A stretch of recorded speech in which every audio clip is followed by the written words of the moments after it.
大家好，欢迎来到行箱子频道。不知道大家小时候还记得第一次进去城隍庙是什么样的体验吗？那里总有一些神秘且传奇的故事。今天要带大家去参拜4间中部地区最知名的城隍庙，就跟着我们的脚步一起去探访吧。首先，第一站就是新竹城隍庙，是全台湾历史最悠久且规模最大的城隍爷信仰中心之一。尤其是中原的城隍祭，每年都吸引着大量的信众前来参加。城隍祭所举行的绕境镇孤，是由当时清廷下旨让城隍爷出巡，来巡视地方，保卫安宁，还有让各地的孤魂野鬼趁城隍爷出巡的时候，向其申诉其冤情。还记得这间寺庙对于小时候的我，第一次看见七爷八爷的神像，有着莫大的心理阴影。那时候的长辈会讲述着生前作恶多端的人，死后就会被他们用锁链无情地拖到城隍爷面前审判的故事。又有这样的顺口溜：积善作恶皆由你，阴曹地府放过谁？今天是城隍爷诞辰的前夕，我们用虔诚心来参拜城隍爷，祈求周边的人都能够平安。新竹城隍庙最早建于1730年，最初只是民众集资盖的茅草屋。之后，随着信众的增加，逐渐扩建成今日的规模。传说以前曾有日本的军队在城隍庙里过夜，全部都脱得只剩一条丁字裤，就大大的躺在庙内睡觉。到了半夜，庙内的日本兵全部都像撞了鬼似的，穿着丁字裤就跑到庙门外，而不敢进庙，因为他们半夜一直听到有锁链的声音。接下来锣鼓声大作，看到全部的神像都如如而动，而且面目狰狞。挥起竹板，就像日本兵扑打，吓得他们屁滚尿流地跑出庙门外。在日据时期，日本人也想多次地拆除城隍庙，每次都会造成主事的官员或是执行的工人重伤或暴毙。几次之后，就再也没有人敢动城隍庙的坏心思。只要搜寻新竹城隍爷的故事，就可以找到非常多的记录。只能说冥冥之中，天道运行有着我们凡人不能够理解的神秘之处。在后殿可以参拜到城隍夫人以及城隍爷的2位公子。每年中元祭的时候，会由大二公子轮流巡视新竹地区。识别的方式可以看见大公子神尊略比2公子小一些。往左侧走是弥勒殿，主是弥勒菩萨与6将野会的先贤入位。往前走是法莲寺，兴建于1803年。法莲寺的后方有一口古井，相传是城隍爷兵马的出入口。经常有人半夜听到该处传来鬼犯遭审的哀嚎声，现在已经暂时用石板覆盖了起来。这里主是观世音菩萨，一般香客目前已经无缘看到这口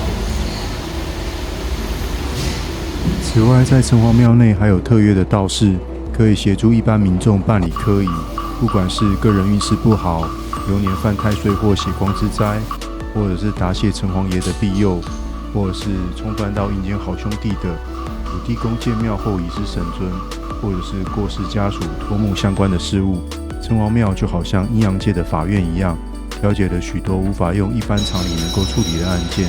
百年下来，城隍爷的神威显赫，也庇佑着无数的黎民百姓。而新竹都城隍的分灵也已经达了10几处，遍及台湾南北，至今已经是台湾最具代表的神灵之一。来到知名的城隍庙口，怎么能够不品尝一下当地的小吃？虽然只是下午的2点多，还是决定要吃一下新竹的肉圆跟贡丸。再加上天气的炎热，又忍不住点了一碗红豆冰吃。其实每次跑庙的乐趣，就是抽空品尝一下当地的美食，尤其是知名大庙的美食街，总是会有著名的小吃。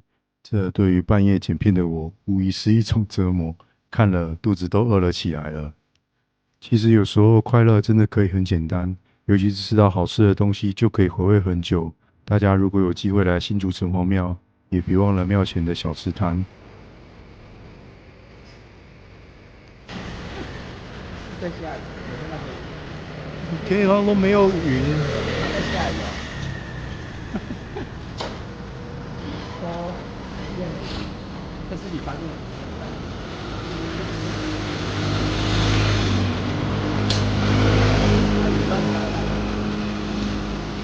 不知道这雨从哪里来的。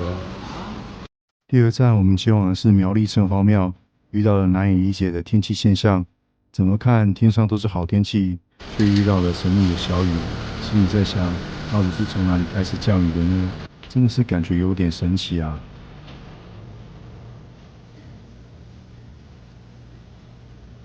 古代的人们认为，人民可以安居乐业，除了老天爷的保佑之外，城墙跟护城河的作用也十分的重要。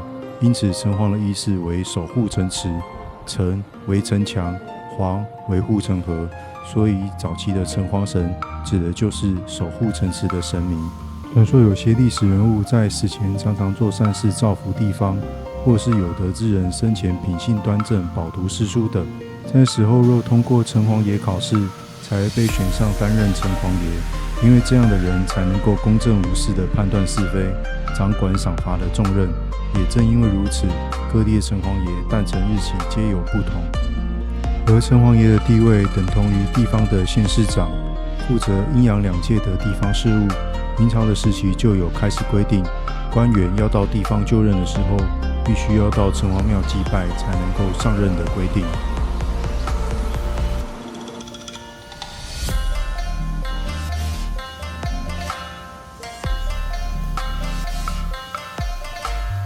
这次我们一行人有幸能够参拜城隍爷，虽然也只是分享我们平日参拜的行程，也让我科普了不少知识跟大家分享，也算是蛮充实的经验。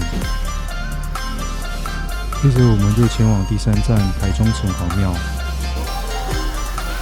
台中城隍庙创建于光绪10年，另外于日治大正10年迁移此地，期间呢也历经数度的整修。而每年的农历6月15也为城隍爷的祭典日，所以今天来参拜的信徒也可以说是络绎不绝。这里温馨提醒一下，接下来我要介绍的部分，如果胆子小的观众，就请各位斟酌观赏了。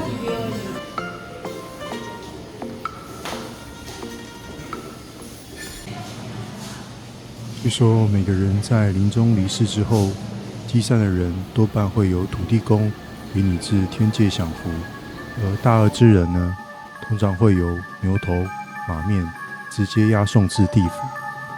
这个时候，不管罪魂如何求饶，都无济于事，因为生前做过的任何坏事，都已经一笔一笔地记录在了生死簿了。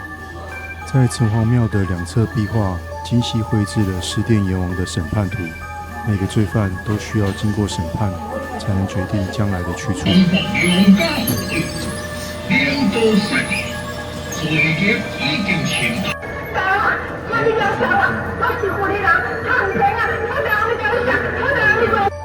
此时的阎罗王会开始翻阅生死簿，这里也记录着罪犯一生的行为，接着会拿着算盘巨细靡遗地计算着该罪犯该分发到哪个地狱受苦。为了要让罪犯心服口服，鬼卒会押送罪犯至孽镜台，重新观看一遍自己所犯下的所有错误，并体验着受害者的痛苦。正因有孽镜台前无好人的说法，只要分发到地狱，接下来遇到的都只有无尽的痛苦，差别只在时间的长短。而18层地狱是根据罪行的轻重分层而设立的，每一层都对应着不同的罪孽与惩罚。在地狱里面，越往下的每一层地狱，刑罚都更加的严厉。在这里，每一个作恶的人都得到了应有的报应，无一例外。这些罪罚是为了惩戒生前的罪行，让他们明白做坏事的后果，用痛苦的血泪深刻在灵魂的深处，让他们来世投胎的时候重新不敢再犯。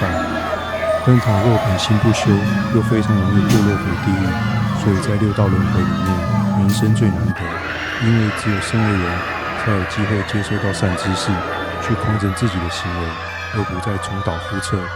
所以菩萨才说，本心最难修。经过了多世的轮回，这世的自己究竟是进步还是退步？这只有在夜深人静的时候问自己才最清楚了。第4站，我们来到的是南投配天宫。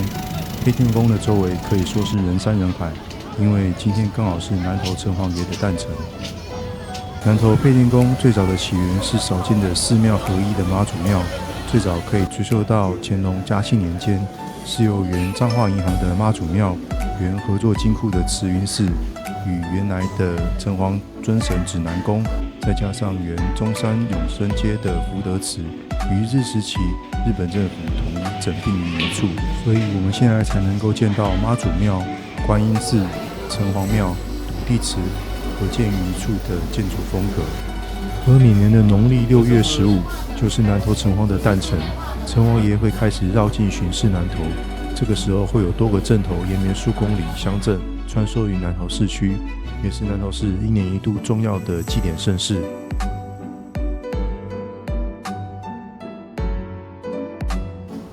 今天虽然一次参拜4间城隍庙，但跟小时候的感受是截然的不同。小时候只觉得神尊的阴森可怕，但仔细想想，每个人的本性皆不同，每尊城隍爷都借由不同的方式来教化人心，也正是他们慈悲的地方。离开前顺便来跟朋友打声招呼，老板本人也非常的热心公益，重点是他们家的雨伞便宜又好用，推荐给需要的观众朋友。不知道大家还喜欢这次介绍的参拜行程吗？如果喜欢的话，请帮我按个赞，您的支持就是我做影片的动力。那我们就下期再见啦，大家拜拜。